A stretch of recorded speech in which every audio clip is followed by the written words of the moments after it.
Nous parlons aujourd'hui beaucoup d'innovation. Tout le monde dit que l'innovation est devenue quelque chose d'impératif.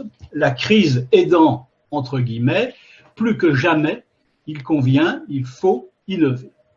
Seulement, l'innovation est quelque chose qui échappe un petit peu à la vision cartésienne, comptable, juridique, administrative, à laquelle nous sommes habitués sur d'autres volets de l'intelligence économique. Avec l'innovation, nous sommes en face d'un concept qui nous échappe un peu, parce que l'innovation est partout. Elle est partout là où on ne l'attend pas forcément, où on ne la verrait pas forcément. Je pense notamment à toutes ces mères de famille qui, confrontées à la crise, au Covid, ont été obligées d'innover pour concilier des métiers de maman, des métiers de chef d'entreprise, pour s'occuper des parents, des grands-parents, pour s'occuper de la scolarité des enfants, pour s'occuper des transports. Elles ont innové. Et donc, on voit très bien que l'innovation, c'est pas forcément la rupture technologique du siècle, c'est aussi tous les jours, dans le quotidien, des facultés d'adaptation.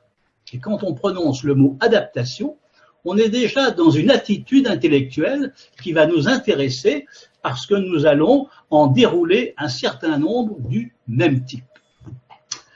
Monsieur Didier Roux, qui est titulaire de la chaire d'innovation technologique au Collège de France, dans sa leçon inaugurale sur le sujet qui nous préoccupe ce soir, dit que finalement l'innovation, ce n'est pas tellement un processus linéaire et bien cadré. C'est un écosystème, c'est un bouillon de culture et qu'elle est faite d'allers-retours, d'échecs, de hasards, de rencontres, de réseaux entre des membres de l'entreprise et des personnes qui se situent ailleurs. Que donc c'est un univers qui appelle à la fois une pensée systémique, dont on parle beaucoup en ce moment, et une pensée analytique. La pensée analytique décortique les problèmes, la pensée systémique relie ces problèmes à des systèmes différents avec lesquels ils peuvent être en rapport.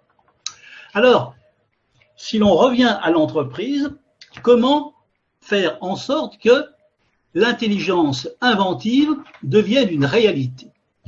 Il faut que nos entreprises, et c'est ce qu'elles font d'ailleurs, créent d'abord un état d'esprit favorable à l'innovation. Il faut se prendre par la main et se dire que l'on peut très bien innover, que innover c'est à la portée de tout un chacun, que ce n'est pas réservé à la R&D ou réservé à un bureau où il y aurait des gens spécialisés. Ensuite, l'innovation, pour qu'elle prenne corps, doit être raccrochée à des actions concrètes. C'est en agissant que l'on invente. Bien souvent, c'est la main qui invente. C'est la main qui trouve avant le cerveau. Donc, il faut jalonner notre univers mental d'actions très concrètes, très ciblées. Nous allons le voir. Il faut explorer des voies inventives. Il y a depuis longtemps des experts, des gens qui travaillent sur les processus d'innovation, qui se sont intéressés à Léonard de Vinci, qui se sont intéressés à toutes les inventions depuis l'âge de pierre, depuis la découverte du feu jusqu'à aujourd'hui. Et effectivement, ces recherches historiques sont très intéressantes parce qu'elles permettent d'établir des ponts, d'établir des réflexes, de ne pas oublier certaines postures, certains angles de vue qui peuvent favoriser l'innovation. L'inventivité. Et là, je fais une différence entre inventivité et innovation. Nous sommes en France un pays très inventif. Lorsque l'on nous regarde de l'extérieur, lorsque les Américains, les Asiatiques, les Chinois notamment nous observent, ils voient un pays inventif. Mais l'inventivité ne débouche pas toujours sur des innovations qui seront à succès. Parce que l'innovation, c'est aussi une stratégie. Ce sont d'autres éléments qui rentrent en ligne de compte et donc passer de l'inventivité à l'innovation est un passage assez difficile et pas toujours un succès. Nous allons le vérifier. Alors, il faut pour que l'innovation imprègne nos entreprises, qu'il y ait une synergie entre les compétences, il faut que les gens se parlent. Il faut que les gens se parlent d'un métier à un autre. Une entreprise dans laquelle les gens ne se parlent pas n'est pas une entreprise qui va inventer, qui va innover. Il faut également des stratégies et il faut admettre les échecs. Innover, c'est rencontrer des impasses, c'est parfois se planter. Eh bien, c'est pas grave. Il faut en prendre conscience. Il faut l'accepter. L'innovation, ce sont aussi des réseaux. L'innovation, elle nous viendra parce que nous sommes capables d'élargir nos réseaux au-delà de ceux de l'entreprise.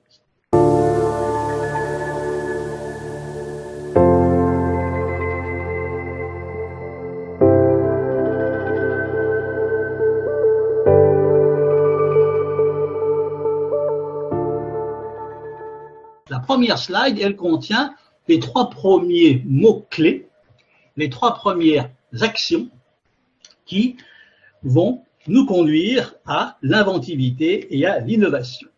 Le premier de ces mots, c'est démystifier. Il faut démystifier le processus d'inventivité et d'innovation, tout simplement en revenant sur le passé. Toute entreprise invente.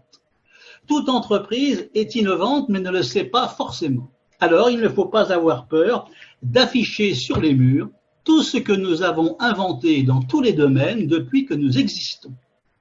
Par exemple, nous ne parlons plus aux clients comme on le faisait il y a 3 ans ou il y a 4 ans. Nous avons introduit de nouvelles manières de travailler. Covid oblige. Nous avons inventé de petites choses qui sont des innovations, pas forcément spectaculaires, mais qui nous rendent bien des services. Souvent, nous avons simplifié des process. Eh bien, il faut le dire, il faut être fier de tous ces détails et il faut les afficher sur le mur. Une entreprise qui veut inventer commence à revisiter son passé et affiche toutes les petites inventions qui sont des inventions du quotidien, de manière à comprendre que finalement, ce n'est pas forcément de l'extérieur que viendra la révélation, mais que nous sommes, parce que nous sommes une entreprise, nous sommes un organisme qui invente. Et donc, il faut interroger les anciens, il faut interroger les clients, interroger les fournisseurs qui vont nous dire « mais vous avez inventé ceci ». Vous ne vous en rendez pas compte, mais vous n'êtes plus les mêmes qu'il y a 2 ans ou qu'il y a 3 ans. Ceux qui nous regardent, ceux qui nous fournissent ou ceux qui achètent nos produits sont d'excellents observateurs qui vont nous aider justement à cette démystification, à cette prise de confiance, parce qu'ils vont nous rappeler toutes les petites innovations qui ont jalonné la vie de notre entreprise. La deuxième action concrète que je voudrais évoquer, c'est l'organisation. L'organisation de l'entreprise peut favoriser l'inventivité. Elle peut faire en sorte que les talents, les compétences se retrouvent dans des configurations inattendues qui vont permettre de faire jaillir des inventivités, des innovations. Alors, je vais prendre par exemple l'exemple de l'entreprise Drapeau. Drapeau est une entreprise qui, comme son nom l'indique, fabrique des drapeaux, fabrique des isoloirs pour les élections, fabrique des bannières. Et pour innover, pour inventer, il y a un système très simple qui consiste à jeter sur l'escalier tout le courrier qui vient, tout le courrier professionnel, et chacun en arrivant ouvre les enveloppes et regarde à qui elles sont destinées. Et donc, s'apercevant que le courrier est destiné à quelqu'un qui est dans l'entreprise, eh bien celui qui a l'enveloppe va voir la personne en lui disant « Ah ben tiens, je ne savais pas que tu faisais ceci ou que tu t'intéressais à cela ». En découvrant ce que font les autres, en leur parlant, on peut leur donner des idées, on peut leur donner des astuces pour aller plus vite, pour aller faire mieux, pour aller vers des toutes petites innovations. Lorsque la politique publique d'intelligence économique a été lancée en France, à la demande de M. Raffarin, que nous avons reçu au MEDEF Île-de-France, dans la commission que préside notre chère Martine, eh bien, le Premier ministre à l'époque nous avait demandé d'aller regarder ailleurs ce qui se passait en termes d'intelligence économique. C'est ainsi que je me suis retrouvé à Princeton, à l'Institut d'études avancées de cette ville, et j'ai eu l'occasion, avec le directeur de cet institut, de voir comment on fabriquait les prix Nobel. Il m'a dit, Monsieur Besson, vous voulez voir comment on fabrique un prix Nobel, comment on invente, comment on innove? Ah, je lui ai dit, oui, ça m'intéresse beaucoup. Eh bien, venez, je vais vous donner les secrets de l'innovation à Princeton. Le premier secret, pas d'étage, pas d'escalier, tout en rez-de-chaussée. Une entreprise qui innove, elle est en rez-de-chaussée. Pourquoi? Parce que l'innovation, c'est une rotation pédestre entre des personnes à partir de couloirs qui desservent des bureaux. Dans chacun de ces bureaux, nous avons ici à Princeton des scientifiques, des littéraires, des artistes, dans toutes les disciplines, qui travaillent sur des sujets. Quand le mathématicien sort de son bureau, à sa droite, il a un économiste et à sa gauche, il a quelqu'un qui travaille dans l'économétrie. Et celui qui est dans l'économétrie a dans le bureau à côté quelqu'un qui travaille sur l'histoire des économies antiques, par exemple. Ce qui fait que lorsque je sors de mon bureau à Princeton, je rencontre quelqu'un qui n'est pas tout à fait dans mon métier, mais avec qui j'ai des choses à dire, que je peux écouter de manière tout à fait intéressée. Et d'ailleurs, dans le couloir où nous nous rencontrons, il y a des tableaux avec des craies de différentes couleurs qui nous permettent de faire des dessins, de faire des croquis. Dans les angles, il y a des théières, il y a de l'eau, où l'on peut se désaltérer, et puis il y a une règle, à 16 heures, tout le monde doit aller s'amuser, perdre son temps, bavarder avec les autres, dans le grand lobby de Princeton. Et si je n'y vais pas, eh bien, je vais perdre mes subventions pour l'année prochaine.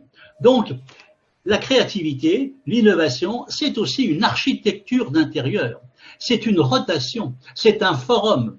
C'est la possibilité de faire en sorte que des gens qui n'ont aucune raison de se voir, de se rencontrer, de se parler et de s'écouter, eh bien, puissent discuter ensemble.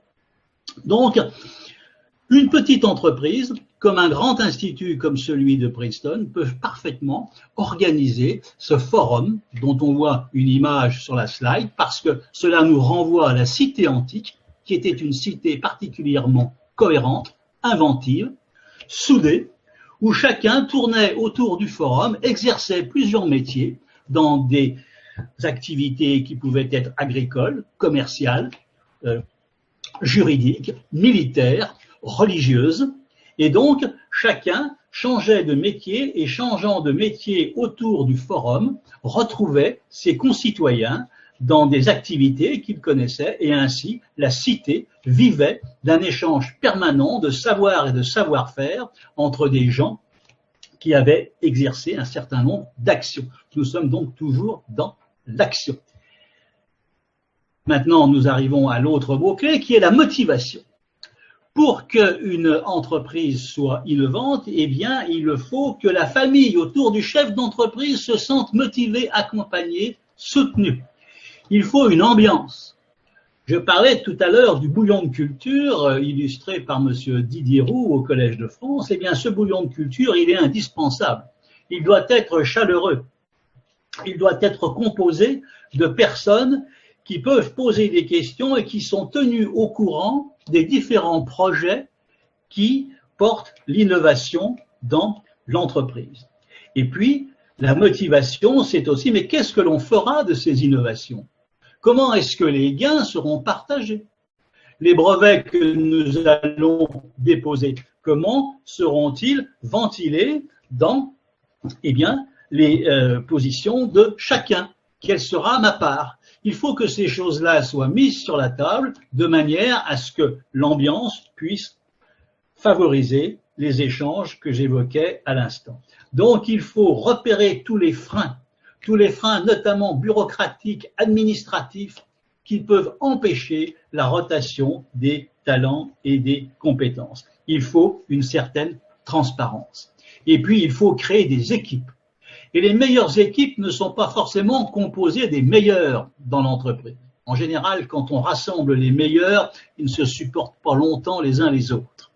Les meilleures équipes, ce sont les gens, les hommes et les femmes qui ont envie de travailler ensemble et qui sont contents de travailler ensemble sur un projet. Donc, la motivation, c'est le troisième mot-clé, c'est la troisième action de l'intelligence inventive.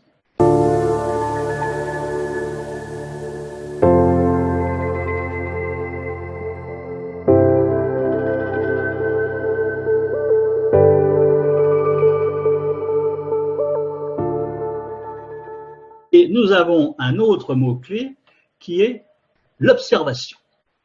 Observer son environnement et en tirer les conséquences qui vont permettre de saisir des opportunités. Je pense notamment à un pâtissier, tout simplement, qui vit dans une ville française où l'équipe de football remporte des succès. Eh bien, il va faire des pâtisseries qui vont reproduire les couleurs de cette équipe de football. Il va observer son environnement, il va surfer sur son environnement. L'observation, c'est quelque chose aussi qui peut nous permettre de faire des économies, par exemple, et d'innover en reproduisant des choses qui viennent d'un ailleurs que l'on considère parfois un peu comme rustiques, mais qui sont tout à fait efficaces. Je pense notamment aux expériences et aux projets innovants que les Russes et les Américains ont réalisés chacun de leur côté pour vivre et travailler dans la Station spatiale internationale. Il fallait à un moment donné des stylos qui, dans la station, pouvaient se dispenser des inconvénients de l'apesanteur et donc continuer d'écrire pour les astronautes sur différents supports papier ou autres. Alors les Américains ont dépensé des millions pour inventer un stylo qui échappait aux inconvénients de l'apesanteur dans la station internationale. Et les Russes sont arrivés tout simplement, eux, avec un crayon à mine qui marchait très bien, qui ne coûtait rien. Et donc, finalement, les Russes ont été plus performants que les Américains sur cette affaire-là. Donc, ce qui montre que l'observation est une qualité qui est tout à fait intéressante lorsque l'on veut innover. D'ailleurs, les Russes sont souvent à l'origine d'un certain nombre d'idées. Ce sont eux qui ont inventé la trise, T-R-I-Z, la trise, qui est une méthode d'inventivité qui permet de repérer des situations génériques et de les reproduire d'un problème à un autre. Donc, l'observation des clients, l'observation des fournisseurs, l'observation de mon environnement, des critiques dont je suis l'objet, à condition que ces critiques-là soient reçues et que l'on en tienne compte, c'est une source d'innovation. Quand un client me dit « mais je ne suis pas content de la manière dont vous faites ceci ou dont vous faites cela », qu'est-ce qu'il me dit? Il me dit tout simplement « innover, inventer ». Donc l'invention, ce n'est pas quelque chose forcément qui va venir de soi-même, de notre entreprise. L'invention, c'est quelque chose qui nous est parfois apporté sur un plateau par un client, par un fournisseur ou tout simplement par quelqu'un qui nous observe et qui nous délivre finalement une idée que nous n'avions pas. Et ça, c'est une qualité que de savoir regarder et que de savoir écouter les observations des autres. Ensuite, il y a un autre mot-clé, une autre action concrète qui est la prévision. La prévision va me permettre de lire l'évolution du marché, par exemple, à partir d'un certain nombre de données, d'un certain nombre de chiffres. Et nous avons énormément de chiffres, énormément de données que nous ne regardons pas forcément d'ailleurs. Et là, je vais illustrer mon propos par une anecdote qui se déroule à l'intérieur d'une grande compagnie aérienne française, dans laquelle le responsable de l'intelligence économique est sommé par son secrétaire d'envoyer à l'Association internationale de l'aviation civile un document qui chaque année est rempli par la compagnie et qui mentionne toutes les façons dont les avions sont entretenus, dont l'intérieur des cabines est aménagée, comment se font les escales, comment les clients sont reçus, comment la billetterie fonctionne, tout un listing sur l'activité quotidienne de la compagnie aérienne. Et ce responsable de l'intelligence économique dit, mais toutes ces données, ça fait combien de temps qu'on les envoie à cette association internationale? Et on lui répond, mais ça fait depuis la création de notre compagnie, toutes les compagnies aériennes envoient cela. Et il dit, mais quel retour on a? Ben, on n'a jamais posé la question. Ben, ça fait des années qu'on envoie des informations, on ne s'intéresse pas à toutes les données qu'on envoie. Et bien on va leur poser la question. On pose la question à l'association internationale, qui répond à cette grande compagnie française, mais bien sûr, vos données sont très précieuses. D'ailleurs, vous pouvez les consulter, elles sont en ligne. Ah, mais très bien. Mais les autres, donc, peuvent regarder mes données. Ben oui, les autres peuvent le regarder, d'ailleurs, ils ne s'en privent pas, ils font ça depuis 50 ans. Ah, et là, découverte. C'est-à-dire que l'on est dans un schéma typiquement français, on fournit des informations, ces informations sont lues par d'autres, et finalement, on s'intéresse peu à ce que les autres vont faire. Et on s'aperçoit que finalement, l'excellence française, eh bien, elle va inspirer, dans le domaine de l'aviation comme dans d'autres domaines, des observateurs étrangers qui vont regarder de façon tout à fait transparente ce que nous mettons en ligne. Le problème, c'est que nous nous intéressons peut-être pas autant à ce que les autres font. La curiosité. La curiosité est à l'origine, par exemple, des succès de l'automobile japonaise ou coréenne dans le monde entier. Si nous avions été à un moment donné un petit peu plus curieux de l'excellence des autres, peut-être aurions-nous fait des choses que nous n'avons pas su faire et qui expliquent peut-être notre retard d'aujourd'hui. La prévision, c'est également aussi de s'intéresser aux brevets, de s'intéresser aux données, aux chiffres, et puis aux hommes et aux femmes qui font les inventions. Une invention, c'est pas quelque chose qui est en l'air. Un brevet, c'est une histoire. Et derrière, il y a un brevet, il y a des hommes, il y a des femmes. Et des hommes et des femmes qui écrivent notamment dans des revues scientifiques, dans des revues techniques. Et là, on va découvrir ces fameux collèges invisibles. Alors ça, c'est une invention tout à fait française. C'est un concept français que nous avons perdu l'habitude d'utiliser et que d'autres utilisent à notre place aujourd'hui, qui consiste tout simplement, à partir de la bibliométrie et de la scientométrie, à regarder toutes les personnes qui publient dans un domaine, dans une technologie, à comparer leurs publications à leur parcours professionnel, qui est tout aussi transparent d'ailleurs, et à comprendre quels sont ces fameux collèges invisibles qui vont relier tel scientifique à tel autre, tel ingénieur à tel autre, et de s'apercevoir que finalement, à travers toutes ces revues, à travers toutes ces publications, il y a des gens qui se fréquentent, qui se soutiennent, qui se reconnaissent, qui se considèrent comme étant les inspirateurs ou les pères de tels ou tels autres, et là apparaissent finalement ces fameux collèges invisibles. Et ces fameux collèges invisibles sont très intéressants à regarder parce que c'est eux qui, demain, vont être à l'origine de nouvelles créations, de nouveaux vaccins, par exemple, ou de nouveaux types de vaccination. Parce que les gens qui vont inventer tel type de vaccin, eh bien, ce sont des gens qui se connaissent depuis longtemps, qui ont déjà travaillé sur ces sujets-là, qui se sont cités mutuellement à travers différents articles.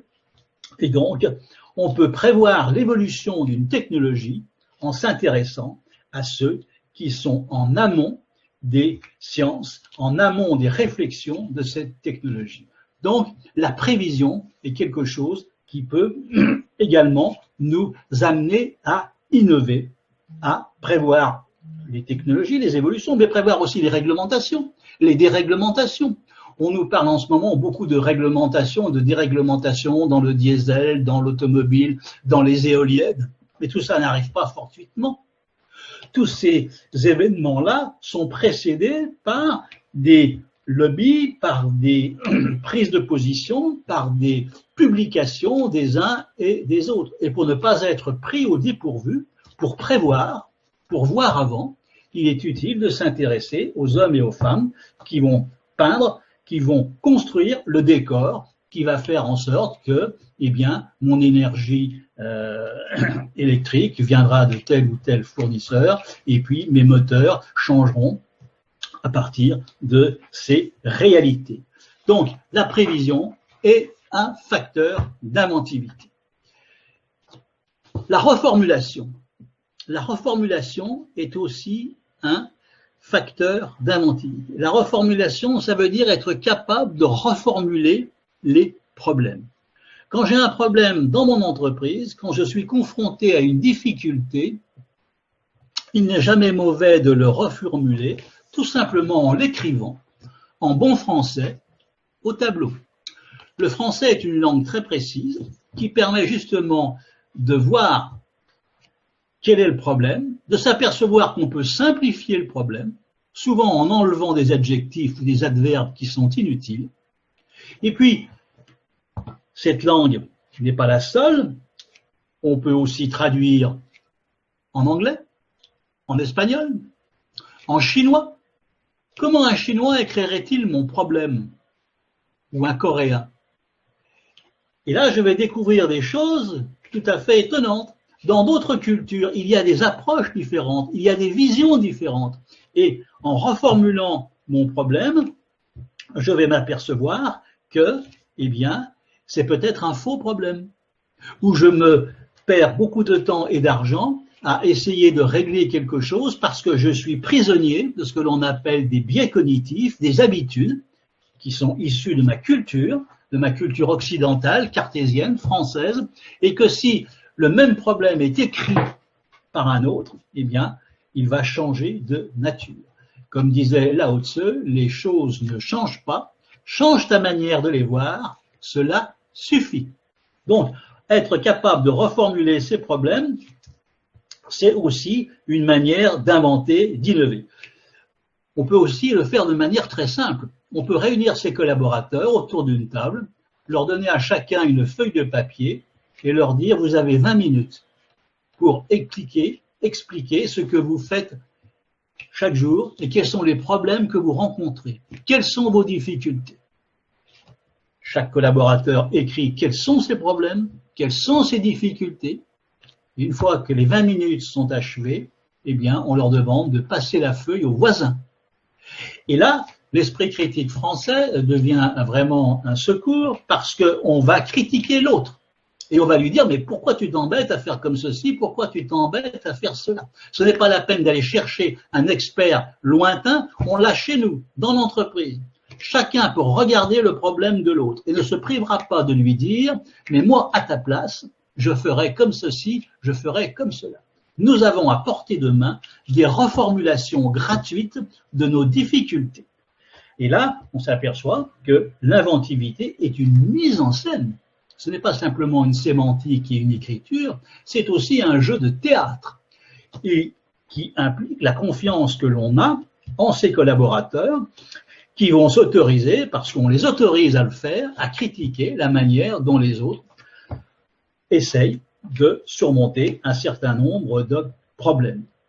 Reformuler aussi un problème, c'est le soumettre à tous les services de l'entreprise. Il y a une intelligence comptable, une intelligence juridique, une intelligence technique, une intelligence commerciale. Il faut que toutes ces intelligences-là soient mises à contribution. On va leur demander « que pensez-vous de ceci, que pensez-vous de cela ?» Je vois trop souvent des entreprises dans lesquelles les gens ne se parlent pas. La technique ne se parle pas avec le commerce, malgré toutes les notes de service, malgré tous les rappels à l'ordre, ça ne marche jamais. On ne se parle pas, on ne s'écoute pas. 3 fois, 4 fois, on va appeler l'entreprise pour savoir si le rendez-vous sera à tel jour, à tel endroit. Et on dit, mais je suis pas au courant, monsieur, c'est pas moi qui m'occupe de ça, c'est un autre. On voit toutes les difficultés qu'il y a à faire passer l'information dans nos organisations. On croit que l'information, elle coule naturellement. C'est faux. L'information ne coule pas naturellement. L'information doit être guidée. Elle doit être travaillée dans sa circulation.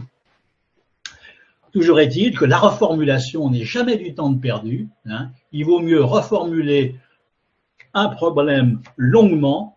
Ça nous évitera parfois des impasses.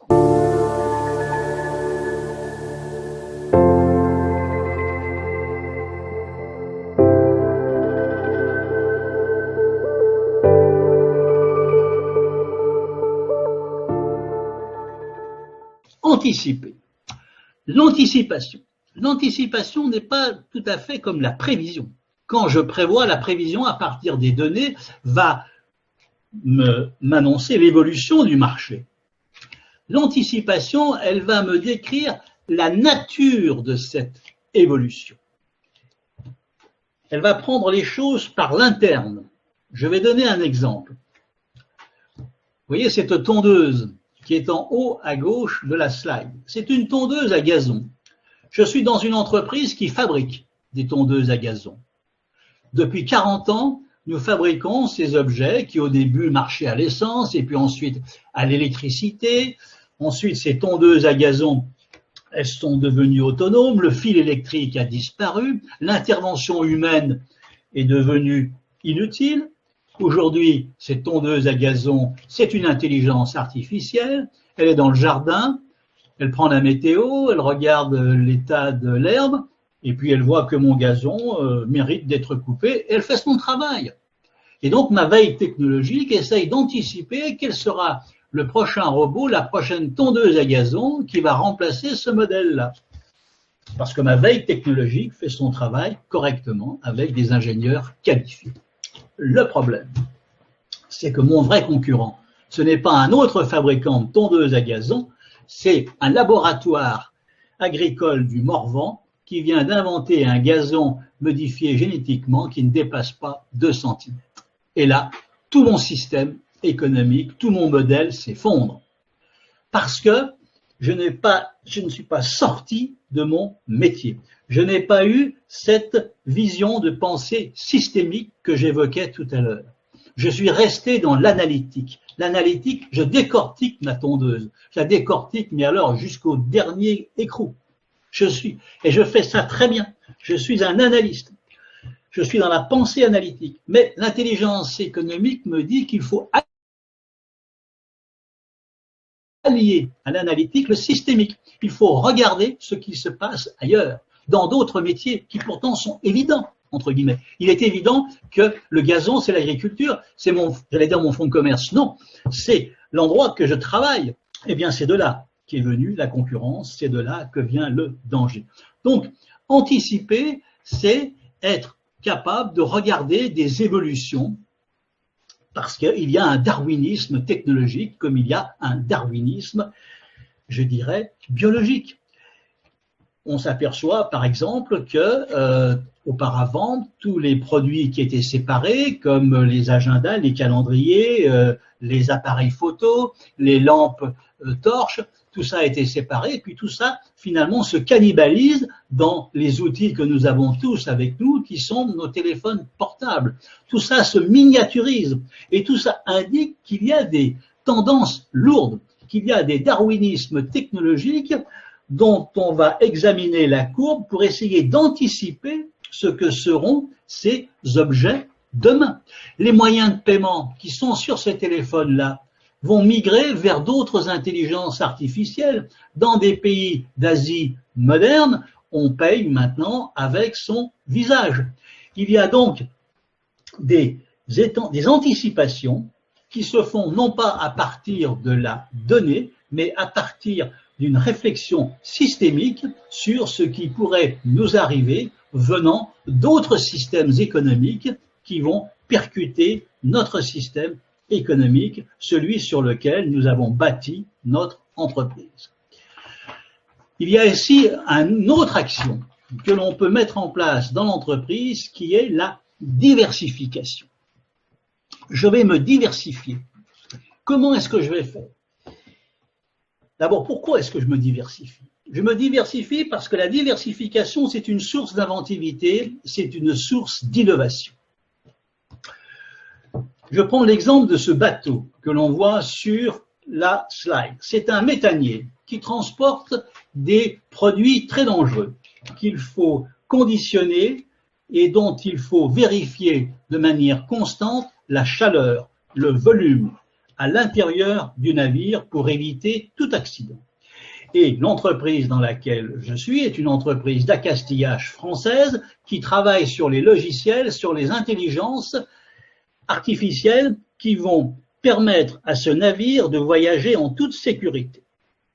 Mais mon entreprise n'est pas simplement composée d'ingénieurs et de techniciens de haut niveau, elle pratique également l'intelligence économique. Ça veut dire quoi? Ça veut dire que les gens se parlent. Ça veut dire que les ingénieurs, les techniciens racontent leur vie aux commerciaux, aux juristes, aux comptables, et réciproquement. Chacun écoute ce que fait l'autre. Et qu'est-ce qui se passe? Eh bien, il se passe qu'un jour, un commercial de cette entreprise française se trouve dans un des grands hôtels de la côte atlantique. C'est la saison froide, nous sommes en hiver, il n'y a pas grand monde dans la salle de restaurant, et ce commercial discute avec la patronne. Il a le temps de l'écouter. Et qu'est-ce que lui dit la patronne de cet hôtel? Il dit, ah, mon pauvre monsieur, si vous saviez, dans ce grand bâtiment qui est ici, j'ai des problèmes de chauffage, j'ai des problèmes d'équilibrage entre mes radiateurs qui sont éloignés les uns des autres. Et en écoutant cette personne qui lui raconte ses soucis, eh bien, notre commercial découvre que les intelligences artificielles qui sont employées à bord des navires de haute mer pourraient très bien faire le travail dans l'hôtellerie. Et qu'est-ce qui se passe? L'entreprise se diversifie, double son chiffre d'affaires. Elle double son chiffre d'affaires parce qu'elle a compris qu'un savoir-faire pouvait être utilisé dans un autre univers que celui dans lequel elle excelle. Et que finalement, il s'agit d'une translation toute simple. On a tout en main, mais on n'avait jamais eu l'idée de faire à terre ce que l'on est capable de faire en haute mer. Et on a eu cette idée-là parce qu'on a pratiqué l'intelligence inventive qui consiste en amont à discuter de ce que l'on fait, à être fier de ce que l'on fait. Donc, la diversification est une des voies inventives qui va consister, par exemple, dans une PME, à tracer sur une page à gauche toutes les caractéristiques, tous mes savoirs. Qu'est-ce que je sais? Je sais beaucoup de choses. Et quand on commence à faire le recensement de tout ce que l'on sait faire dans une entreprise, on s'aperçoit que finalement, ce recensement, on ne l'a fait qu'à moitié, on l'a bâclé, qu'il y a encore beaucoup de choses à apprendre sur nous-mêmes, par nous-mêmes. Et donc, je fais la liste de tous mes savoirs, de tous mes savoir-faire. Et puis, sur la colonne de droite, eh bien, je vais m'intéresser, je vais être curieux, quels sont les problèmes de mes clients? Mais pas uniquement de mes clients. Il y a peut-être des gens qui ne sont pas des clients, mais qui ont des problèmes, qui peuvent parler à mes savoir-faire. Et finalement, je vais me diversifier en utilisant ce que je sais faire, peut-être dans des clientèles qui ne sont pas les miennes, parce que jusqu'à présent, je n'avais pas fait le lien, je n'avais pas créé l'intelligence économique, c'est le cas de le dire, au sens concret du terme, entre un savoir-faire qui est chez moi et un besoin qui est chez les autres. Je réussis à faire cette intelligence économique parce que je me suis pris par la main, parce que j'ai une méthode précise et parce que je suis curieux aussi, parce que je m'intéresse aux autres. Donc, la diversification est quelque chose également qui peut être mis en place avec ses fournisseurs. Mes fournisseurs, nous le disions tout à l'heure, ils sont d'excellents observateurs. Ils me fournissent des matières premières, je peux très bien leur demander, mais ces matières premières, vous en fournissez également à d'autres. Qu'est-ce que font les autres que je ne fais pas? Et là, on sera tout étonné d'apprendre qu'un fournisseur à qui on n'a jamais posé cette question pourtant simple va nous dire, mais chère madame, cher monsieur, moi, je livre aussi à d'autres clients les mêmes produits, eh bien, ils font des choses très différentes de vous. Ah bon, mais qu'est-ce qu'ils font? Ils font ceci, ils font cela. Et là, je m'aperçois que finalement, j'ai des innovations à portée de main. Il suffit d'avoir une posture intellectuelle pour être capable de les saisir. La diversification est une chose, il y a une autre action qui s'appelle la différenciation. La différenciation, c'est encore une autre posture intellectuelle, une autre manière de voir mon entreprise et qui va me permettre d'innover. Nous avons en bas à gauche ce petit téléphone rouge. Ce petit téléphone rouge, eh bien, c'est une innovation qui a une histoire, qui a commencé dans une entreprise de peinture et de vernis à Lyon, la Célios, une très belle entreprise,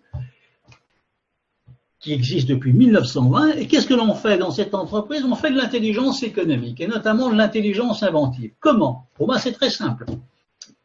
Ça ne coûte pas cher. Chaque fois qu'un ingénieur, un technicien, un comptable, un veilleur, quel que soit son métier, s'en va pour des vacances ou pour un stage, pendant 15 jours, pendant un mois, eh bien, il est remplacé par quelqu'un qui n'appartient pas au métier. C'est-à-dire, c'est là toute la subtilité. Quand quelqu'un est dans la veille technologique, quand cet ingénieur part au mois de juillet en vacances, il est remplacé par quelqu'un qui n'y connaît strictement rien. Et tout l'intérêt est là. C'est-à-dire que j'ai un béotien.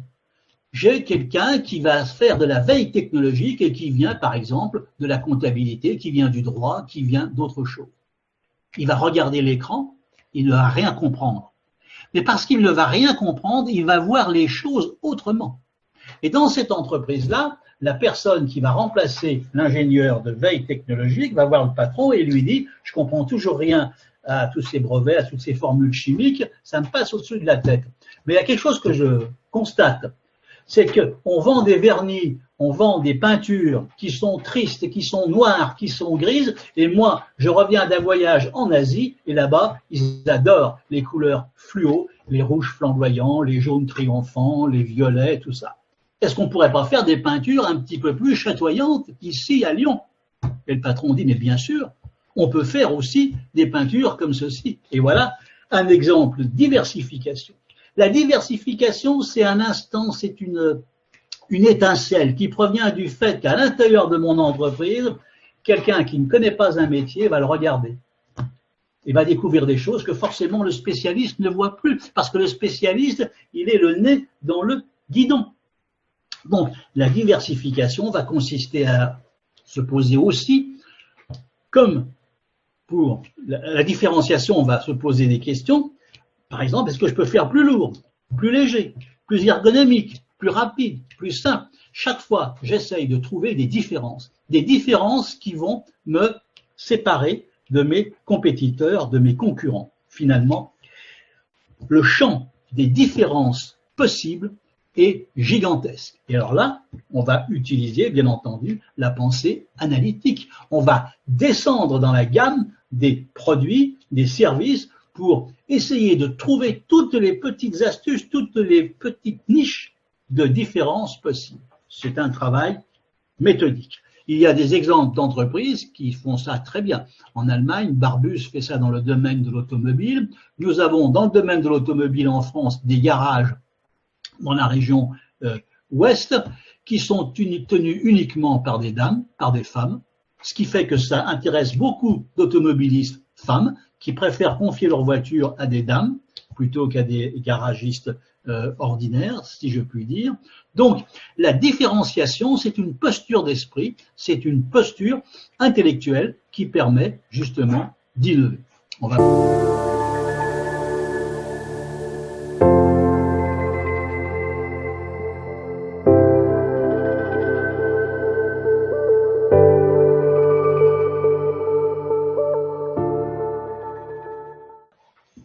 prendre en compte la fécondation. Je féconde mon entreprise parce que je suis capable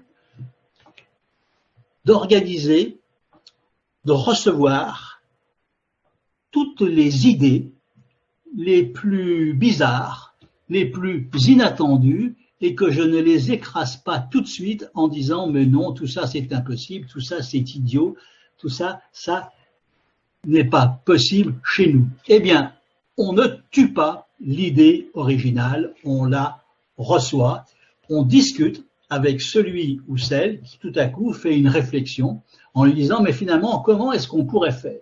Et on s'aperçoit souvent qu'en discutant d'une idée folle, eh bien on s'aperçoit que l'idée est vraiment folle. Mais parfois, on s'aperçoit que c'est pas l'idée folle que l'on va mettre en place, c'est quelque chose qui est annexe. C'est ce que les Anglais appellent serendipity. Je discute d'un problème, j'aboutis plus ou moins à une impasse, mais en discutant, avec l'art de la conversation, je découvre d'autres possibilités, je découvre finalement des idées qui vont me servir. Alors, nos entreprises, elles peuvent faire ça très bien. les pôles de compétitivité, quand ils marchent bien, eh bien, ce sont des lieux où l'on va découvrir des idées inattendues, où on va pouvoir s'intéresser à ce que font nos futurs compétiteurs, ou ce que font d'autres fournisseurs, des grands comptes qui sont là dans ces pôles de compétitivité. On va également s'intéresser au réseau de prénormalisation, notamment en fréquentant l'AFNOR. Et là, on va voir finalement quels sont les sujets qui préparent les normes de demain dans différents domaines. Et puis, on va piocher des idées, et ça se fait de plus en plus, en se disant, mais finalement, la véritable innovation, c'est le rêve de mon client. On va autoriser les clients à rêver. Et on va inverser le processus. Plutôt que de fabriquer un produit qui sera le plus intelligent, le plus performant, le plus techniquement rentable, non, je laisse tomber tout ça et je pars à l'envers, je vais voir mon client et je lui dis, mais de quoi est-ce que vous rêvez? Quels sont vos fantasmes la nuit? À quoi vous pensez quand vous voulez un service, un objet? Et mon client, il va s'étonner, il va dire, mais oui, voilà ce que je veux. Ah, vous voulez ça. Et puis quand on en a 2 ou 3 clients qui disent la même chose, à ce moment-là, eh bien, on a l'innovation. Elle nous est arrivée gratuitement, sur un plateau. L'innovation, c'est le rêve des autres. Encore faut-il s'intéresser aux rêves des autres et avoir l'idée de leur poser la question, quel est votre rêve? Autre voie inventive, la modélisation. Je peux utiliser des modèles qui existent dans d'autres métiers pour les intégrer dans mon entreprise. Je prends par exemple l'exemple de cet alpiniste qui grimpe après une montagne. Ce sont 2 alpinistes qui sont en vacances à Paris, à la Défense. Ils sont là sur le parvis, ils regardent des gratte-ciel et ils voient des gens qui vont laver les vitres des gratte-ciel. Et ils le font d'une manière qu'ils trouvent pas très professionnelle et dangereuse. Et ces 2 alpinistes qui sont là en vacances se disent, mais nous, avec notre modèle et notre technique, on pourrait faire la même chose 2 fois plus vite et de manière moins dangereuse que ces gens-là. Et bien finalement, ils ont décidé de créer une succursale qui va travailler, qui va appliquer leur modèle sur un métier auquel ils n'avaient jamais pensé. On peut modéliser à partir de ce que nous apprend la nature. À Harare, en Afrique, eh bien, les termites ont modélisé des termitières qui permettent de faire des aérations internes qui font finalement que la climatisation de ces grandes termitières est quelque chose d'absolument fabuleux. On va s'inspirer du savoir-faire des termites pour inventer dans les immeubles de grande hauteur des systèmes de climatisation qui coûtent pas cher, qui consomment très peu d'énergie, qui ont été inventés par la géométrie, par les astuces de ces termitières qui, depuis des millions d'années, savent comment faire une climatisation dans un immeuble de grande hauteur. Ces hélicoptères nous racontent une histoire qui intéresse les États-Unis et la Chine. Il y a quelques années, des Américains ont été pris en otage à l'intérieur de l'ambassade des États-Unis à Téhéran. Et à un moment donné, le président de l'époque a décidé que ça suffisait et qu'il fallait aller libérer les otages. Eh bien, on a envoyé des commandos à bord d'hélicoptères qui ont traversé le désert pour se rendre à Téhéran. Et puis, ces hélicoptères, eh bien, pris à cause du sable, du vent, sont tombés les uns après les autres et aucun n'était arrivé intact à Téhéran. Cet événement a évidemment intéressé toutes les chancelleries et toutes les armées du monde, et notamment l'armée populaire de libération chinoise, qui a été scotchée, n'a pas compris comment les Américains, qui avaient une telle réputation d'efficacité, avaient été incapables de faire voler une escadrille d'hélicoptères jusqu'à Téhéran et d'échapper à ce genre d'inconvénients. Et alors ils ont cherché. Et ils ont trouvé dans la nature quelque chose qui permet d'éviter l'abrasion du sable sur des mécaniques. Et cette invention, c'est celle de ce scorpion que l'on voit ici, parce qu'il y a un biomimétisme. La nature innove. La nature a inventé depuis des millions d'années et elle nous apprend beaucoup de choses. Et ce petit scorpion a appris à l'aviation militaire chinoise comment éviter les inconvénients d'une tempête de sable. Donc, le biomimétisme fait partie des voies inventives. Ensuite, il faut promouvoir nos innovations. C'est le dernier aspect de cette slide, de cette conférence d'aujourd'hui.